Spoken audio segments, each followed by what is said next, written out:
Welcome to USFL Today, the training camp edition. I'm so glad to say those words. I'm your host, Angelo Fioris. Make sure you follow me at USFL Today on Twitter, and make sure if you're on YouTube to subscribe to our channel, USFL Today, and make sure you get notifications for all of our great shows like this one, which I'm happy to bring you guys on the eve of the players reporting from the New Orleans Breakers. Jarey Elder. Jarey, welcome to the show. How are you, man? Good. Thank you for having me, man. Yeah, thank you for coming on. Long drive into Birmingham, huh? Yeah, so it's 12 and a half hours, so not a 12 quick and a drive at half, all. 12 and a half hours from Pennsylvania to Birmingham. And did you stop or did you drive straight through? I stopped a couple of times to get some food and get some gas. So I stopped in somewhere in Virginia, and then I stopped, I think, like right before Georgia. I stopped in Tennessee. That's not bad because that's the stretch run from there. Yep, you just come right in there. Yeah. So you guys report tomorrow. How excited are you? I'm excited. I'm excited for sure. I mean, it's been a long off season, so I'm just excited to get back to football. It's definitely something I've been missing the past couple of months since being away from it since July now. So definitely ready to get back to it. It's funny. It feels like we were just in Canton for the playoffs, right? And we Yeah. blink. A long off season, even though it feels like now that we're sitting here on the eve of camp that it went by fast, but it was long. What was your off season like? What did you do to stay in shape and get football ready for the new season? Yeah, so I have two trainers. One trainer back home, Ryan Wien. He did handle most of my strength stuff and a little bit of speed training as well. And then my other trainer, Kenny Rez, down in the Philadelphia area. I trained with them most of the time. I actually had my first youth football camp a couple weeks ago. So at my youth camp, it was great, ages 6 through 12. Had a couple of celebrity guests, Kenny Yeboah and Kaiser White, come out for the youth. So that was a super cool event, giving back to the community in that way. So trying to build from there and continue to grow the company and do more youth camps and do more in my area with the youth, just to give back and try to be the guy I wish I had growing up. I saw your youth academy you got going on. You got the Yep. JA Legacy Sports Academy, I think it's called, JE right? JE Legacy Sports Academy. What JE? It looks really cool. It looks like the kids are really into it. It looks like you're really into it. Yeah, I am for sure. I mean, like I said, trying to be the guy that I wish I had growing up. Because growing up in the Lehigh Valley, there wasn't too many pro athletes that would come around and give back. And talking to Kaiser and talking to Kenny is something we all want to do more of. And even Saquon Barkley in the area, he's doing a lot of stuff as well. So having guys like that, big names, and playing in the NFL to come around and be these kids superheroes, and you should see their faces when they see those guys. They just light up and they get excited. So it definitely makes like me feel well that I'm able to bring those guys around the youth to give back and make their day. And also maybe help some kid learn something else that they might like to latch onto, right?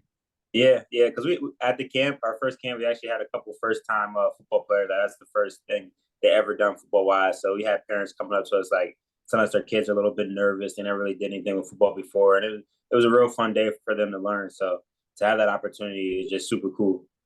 Yeah, I'm sure it's intimidating to be like a 10-year-old or something and never have played football before, and now you're at this camp with maybe a bunch of kids that have played football before. I guess it helps them feel good that they were not alone in a sense.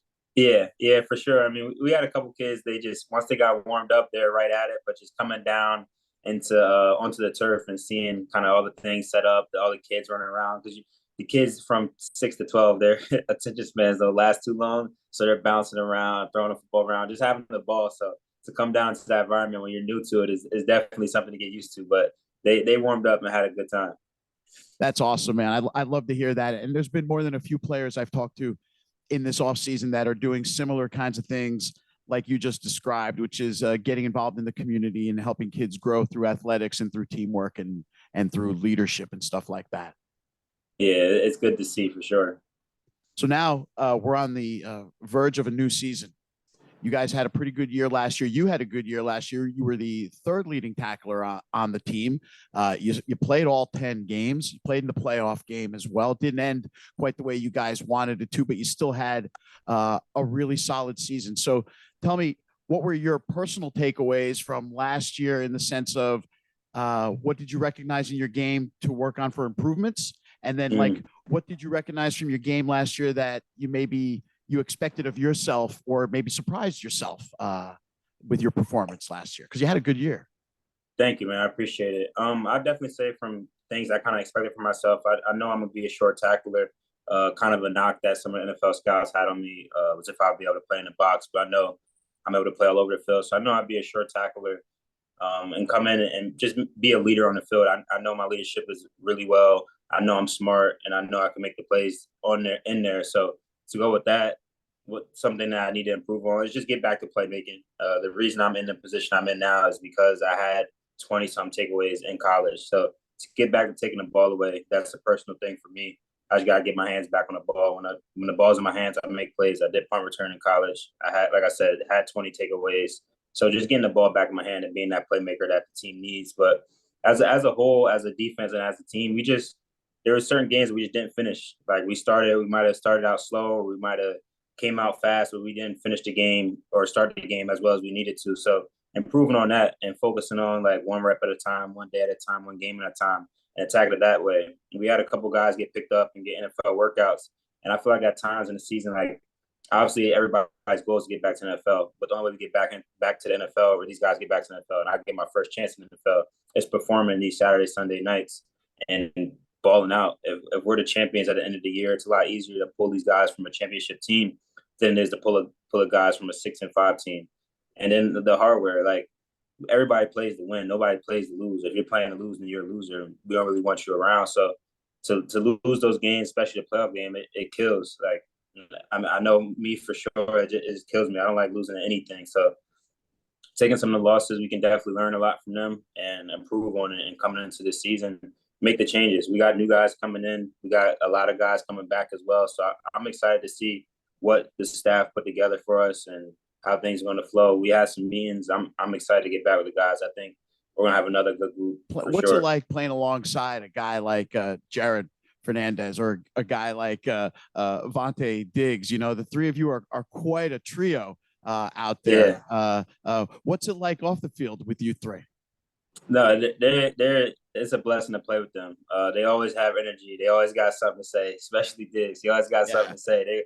They're both going to bring the energy. I mean, you watch Jared play. He's all over the field, flying around with the hardest hit on the field every game, and he's smart as well. Same with Diggs. He's smart. He's flying around. He's able to drop in coverage well. Same with Jared. And they're all around the field. So they played in Canada. They had time in the NFL. They bring a lot of experience to the table. So being able to learn from them, pick their brain. They're a couple years older than me, so and they played at high Division I level as well as Canada and NFL, like I said. So being able to learn so much from them. Like went out to eat with Diggs a couple of times, spent some time with Jarrett, and just off the field, they're just good guys to be around, man. Like just good, genuine dudes. You could talk anything about them. To me and Fernandez, our kids are like this, not the same age, but close in age. He has a boy and a girl, and I also have a boy and a girl. So talking about different things with being a father and things that he learns along the way and different things he's seen to learn stuff like that too. Like I said, they're both great men, so you get to learn about them not only as a football player but also as men. So it's not just football, but it's life. It's growth as well, isn't it? Yeah, for sure. There's a How whole old are lot your of growing doing it. How old I'm are your kids? 25. And Oh, how old are your kids? my son will be 3 the end of this month, and my daughter is 6 months. What are their names? My son name is Jace. My daughter name is Drea. Nice, man. Nice. Congratulations. Thank you. Thank So you. you're playing for them too, man. You're playing for your family as well, aren't you? Yeah, always playing for my family. I mean, my family is the most important thing to me. My kids, my lady, my parents, my brothers. I'm the youngest of 4, so anytime I have the last name on my back, and I just get to represent the family well. My parents have 12 grandkids, so there's a lot of people back Wow. home.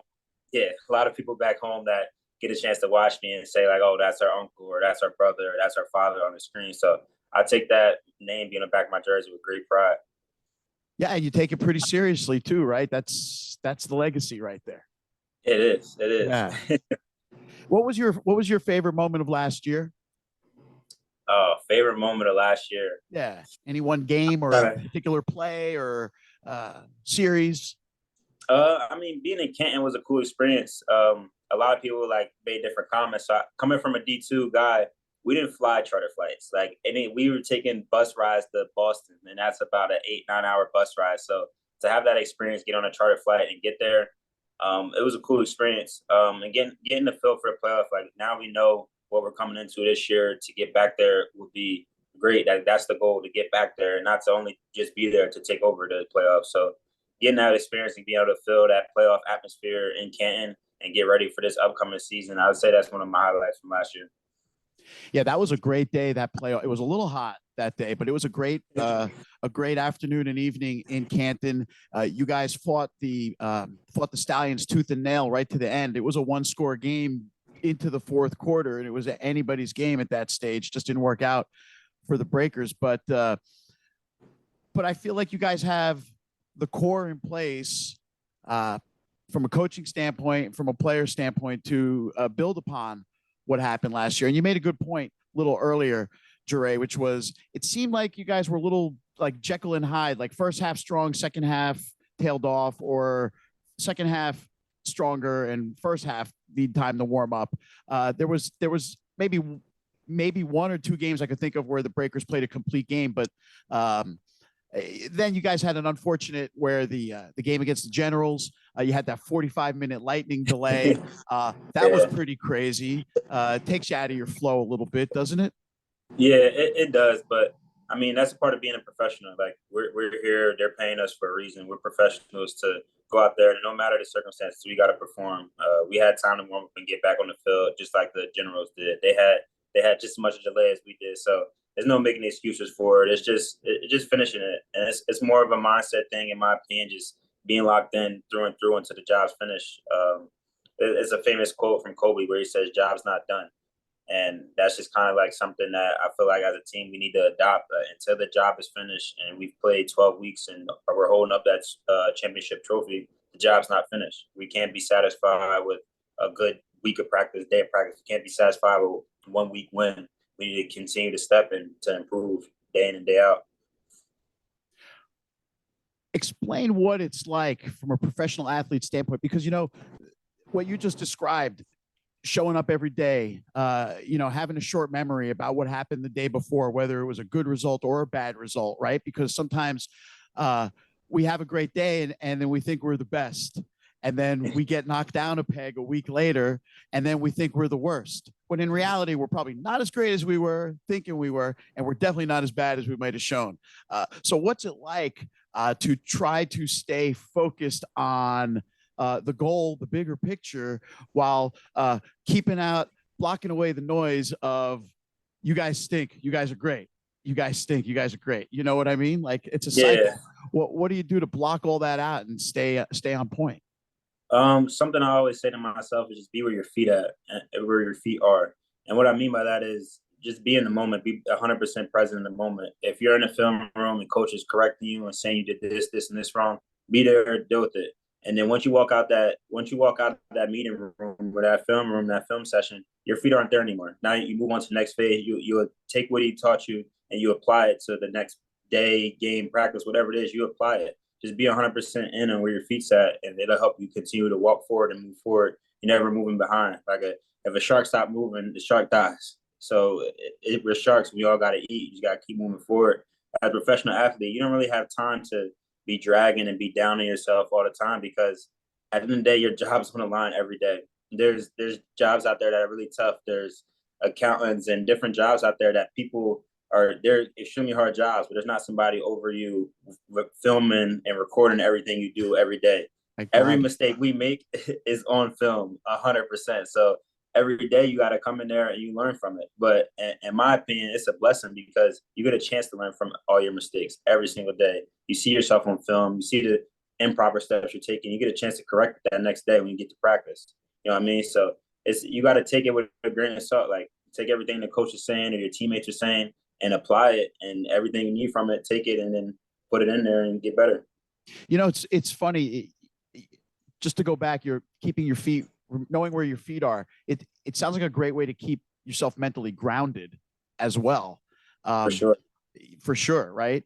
But then you make the other point, which is that you have to stay professional and you have to stay focused on the fact that you get paid for this and it doesn't matter what all the noise is. But in the real world, we don't have people watching us do our job like you guys do, 20,000 people, 10,000 people, 50,000 people.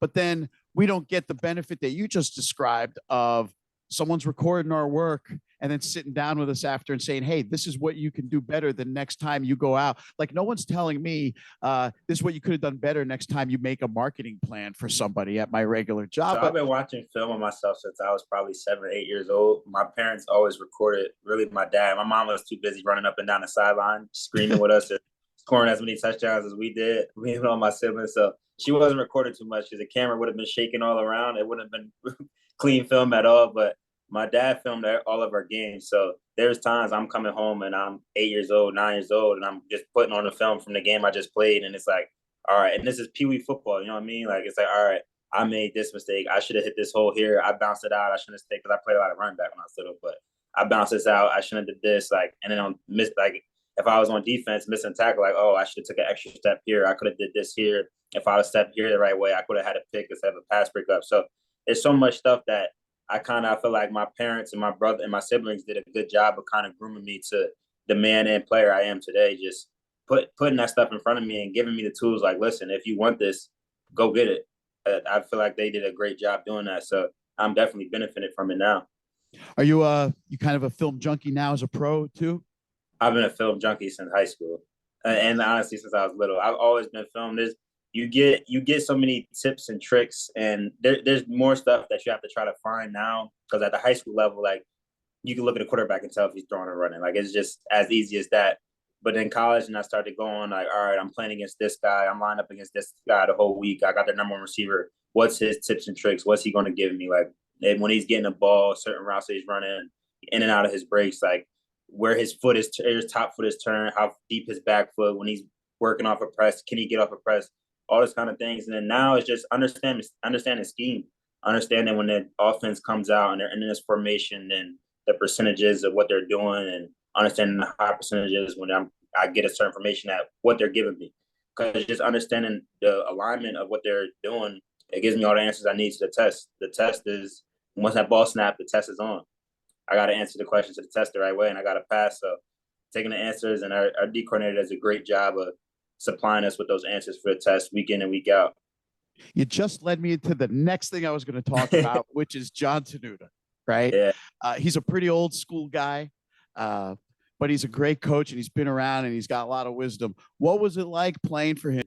It was amazing playing for him. I mean, like you said, he's real old school, but he's going to get his point across. You're definitely going to feel exactly Quickly. what he wants to say every single time. But I like that. I have a lot of respect for the man. He's great at his job, and he's aggressive. Like, the way he calls his games is really aggressive, and I like that. He puts us in good situations, especially as a secondary, to be successful. When he's pressuring like that and he's getting pressure on the quarterback, that causes opportunities for us. And I feel like our defense we play fits my play style. I'm able to play everywhere over on the defensive side and the DB spot. I could probably play linebacker if I had to, but I'm able to do everything in his defense, and it really fits me. And I'm comfortable in it. So to get around him again for a second year, I feel like it's going to be extremely beneficial for our whole defense, because not too many of these guys have been in the same system back-to-back years. You know what I mean? Like, so you have guys bouncing from NFL to CFL now to here. So everybody's learning and studying a new playbook every year. Myself included, going from Italy to spring league to now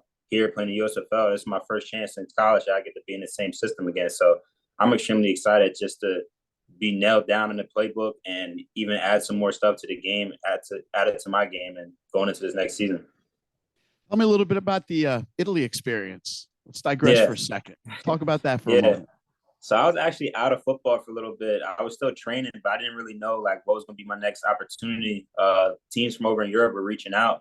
I talked to someone in Barcelona, Brazil, and then a couple places in Italy had reached out to me. And at first it's like, man, I don't want to go over to Europe to play football. You know what I mean? And I'm happy I changed my mind, because that was one of the biggest blessings for me. I don't know where I would have been, or if I would have been here right now where I am, if I wouldn't have gone over and took that opportunity. They do a great job over there. I mean, football is football, and there's a lot of dudes over in Italy that can ball, and it's a crazy like age gap. So there were some kids on my team that are as young as 17, but then there's some dudes on the team that also are as old as like 36, 37. Get out, So really? yeah, and they work full-time jobs. The younger people were in school, the older people would work full-time jobs, and then we were practicing at like 8 o'clock at night to like 10:30. Wow. So it was amazing though. Like I was there during COVID, so I didn't get to do as much as I really wanted to, like sightseeing and stuff like that. But as far as like practicing and like spending time with the teammates, it was amazing. It was amazing for sure. And being able to say I played football in Europe is cool. I got to bring my son and my lady over there, so it was a real cool experience. Yeah, you can't beat that experience of seeing another country and experiencing another culture. It is a shame that COVID kind of got in the way, and Italy was one of the countries that got struck the worst in those Yeah. early days of the pandemic. So, but we're glad to have you back in the States, Jarey, and I'm glad that I'm glad that you're back. And you brought it up already. Coming back to the same scheme or to the same coaching staff for the second year in a row is a rarity for all of you guys, for most of you guys. You just detailed the experience, CFL, Italy, XFL, wherever it's been. A lot of guys have been in a lot of places and have played at multiple schools as well before they started their USFL journey. So I can tell you that I've heard from a lot of guys that they're psyched to be back in like the same locker room for the second year in a row. Yeah, and it's new for a lot of us, so it's going to be a real good feeling to get back there. For the coaches too, a lot of them have been in some of these spring situations in the past, and it only lasts a season or half a season or whatever it's been. So this is really great for everyone to be back at work again.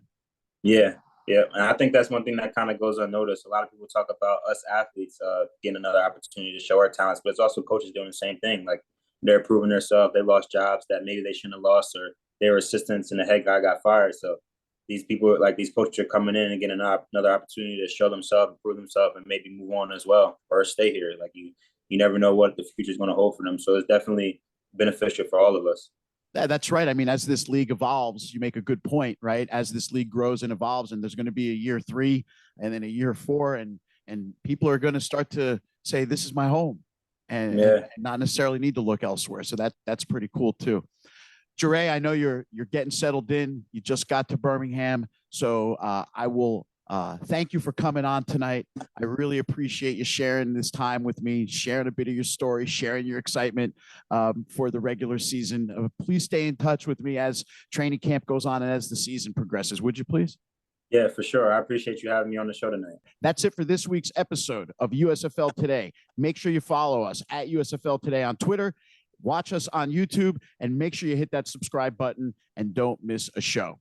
That's it for this week. We will see you next week with another training camp edition of USFL Today. Thanks for watching.